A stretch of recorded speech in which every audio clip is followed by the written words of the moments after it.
Hi, I'm Jenny Jewell, a retired emergency dispatcher. Welcome to Call Autopsy, our premiere episode. And we're going to start small. We're actually going to be working with a training call. And it's a very famous training call. This is the Mickey Dawes EMS training call that I believe they still use in Texas. Not sure. Also known as the Bambulance call. Chances are you've heard it. And thought it was a joke. It's kind of a joke because it originally started as a prank call. But it actually became a training call because you can lightheartedly actually function with the call from beginning to end to do actually the mechanics of it so that you can say, hey, A, B, C, and D, right? And those A, B, C's, and D's would be like these. So what, where, who, and additional details. Additional details are important for the safety of your crew and the people that you're in charge of. Very important as a call receiver to get those. Don't ever forget to make sure that the scene is safe. All right? Let's go ahead and kill the music here and get this training call going. And it's okay to laugh, but at the end, I'm going to ask you a question. Yes. This is the ambulance emergency line. Do you have an emergency? I need a ambulance. Who is this? Joe. Okay, so where do you need us? I'm in my phone booth. Okay, Joe, I need a location. What street are you on? I'm in my phone booth at the stop and go. Yeah, that's it. I'm at the stop and go. Let me tell you what. I'm going down the road, driving my car, minding my own business, and a deer jumped out and hit my car. Okay, sir, are you injured? Let me tell you. I get out and pick the deer up. I thought he's dead. I put the deer in my back seat, and I'm driving down the road and minding my own business. The woke up and bit me in the back of my neck. He bit me and it done kicked the out of my car. I'm in the phone booth. The deer bit me in the neck. A big dog came up and bit me in the leg. I hit him with the tire iron, and I stabbed him with my knife, so I got a hurt leg, and the deer bit me in the neck. And the dog won't let me out of my phone booth because he wants the deer. Now, who gets the deer, me or the dog? Okay, sir, are you injured? Yeah, my deer bit me in the neck. Hold on. The dog is biting me. Hold on. Get out of here. Hold on. The dog is biting my ass. Hold on. All right, guys, that was fun, huh? Well, let's do our autopsy now, shall we? Second time with feeling. So what we're going to be looking for is, did they get their where, what, and who in their additional details, and why that's important. So yeah, it's a funny call. Yeah, it's a funny, good training call. Not real, never happened, guys. Don't ever buy into that. It's, well, it originally started as a real call, but it was a prank call by one of the fellow employees, just to test out equipment. So anything else you've heard, whatever, don't listen. If you know more to that story, feel free to post it down below, or if you know about the Mickey Dawes training audio here. But let's go ahead and redo this, and I will be pausing periodically to go over what we're doing here. Who is this? This is the ambulance emergency line. Do you have an emergency? I need a ambulance. Who is this? Okay, so they're asking who, right?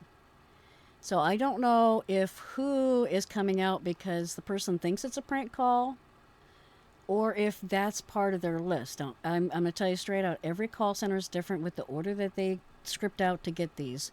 And yes, they use a script, and there's a reason, and at some point we're going to go over that.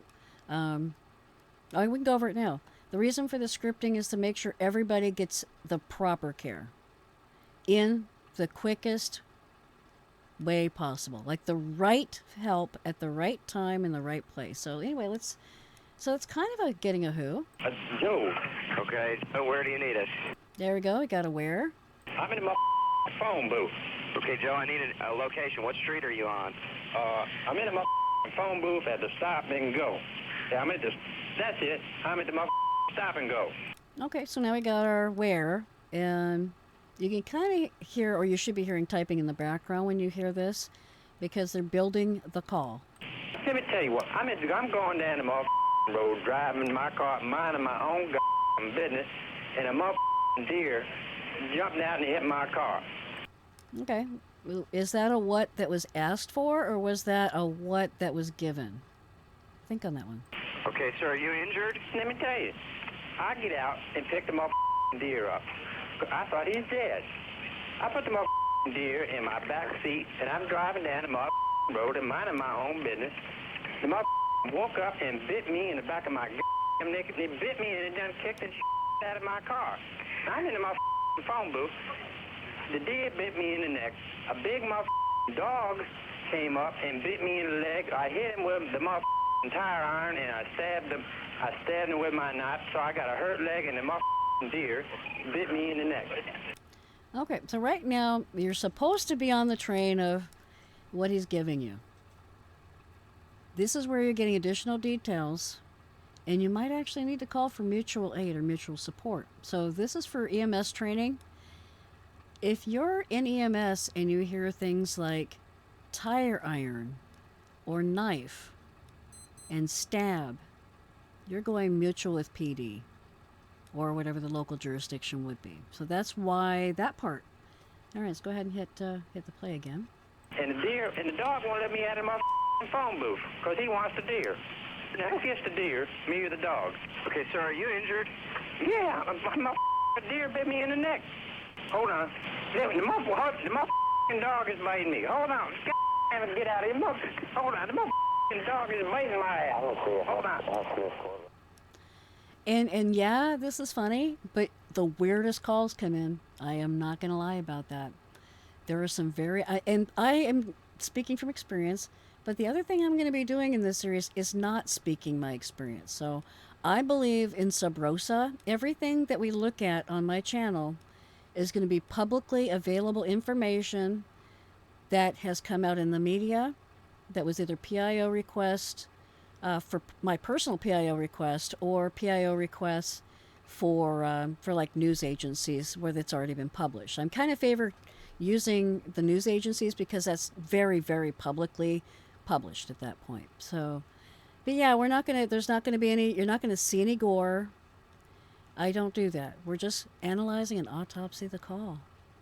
And we may do, there's a dispatch situation that I was looking at that we may look at also at some point.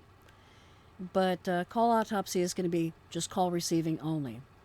So with that, now that I've been talking to you long enough for you to forget everything that you saw, do you remember what he said?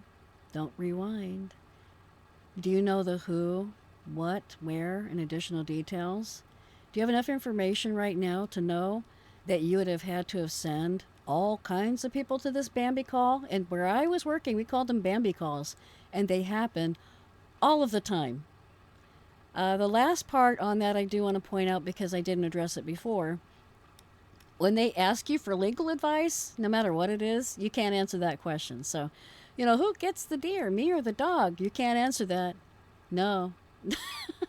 And so, again, everything we're going to do is no call I've ever been on with nobody I know because I don't want to do that. That's uncomfortable for me. That's uncomfortable for people I've worked with. It's just not cool. It's an extended family, if that makes sense. So dispatch centers and call receiving centers, which can be in the same room or the same building, it's a living, breathing body of people that work together. And I'm not that person, so I will not do more than speak from my own personal experience. I've never been a trainer. And speaking of trainer, hey, Mickey Dawes, thank you for this recording. If you remember, again, second distraction. This is important, right? I'm giving you a second distraction here. If you can, after 2 distractions, which pretend those are phone calls coming in, or an instructor tapping you on the shoulder while you're doing your job, right? You're doing your testing and the instructor taps you on the shoulder, or you're doing your job and a detective taps you on the shoulder and needs something, you're going to get interrupted too.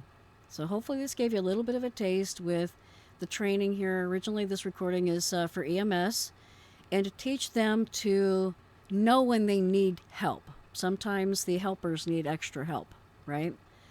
I would not ever send an EMS individual to a guy who has a crowbar and a knife and is willing to use it unless the scene was secure. just me. But thank you for watching till the end. It's been a pleasure. Hopefully you're gaining something out of this. Please take care of yourself. Be good and don't be naughty. Bye-bye.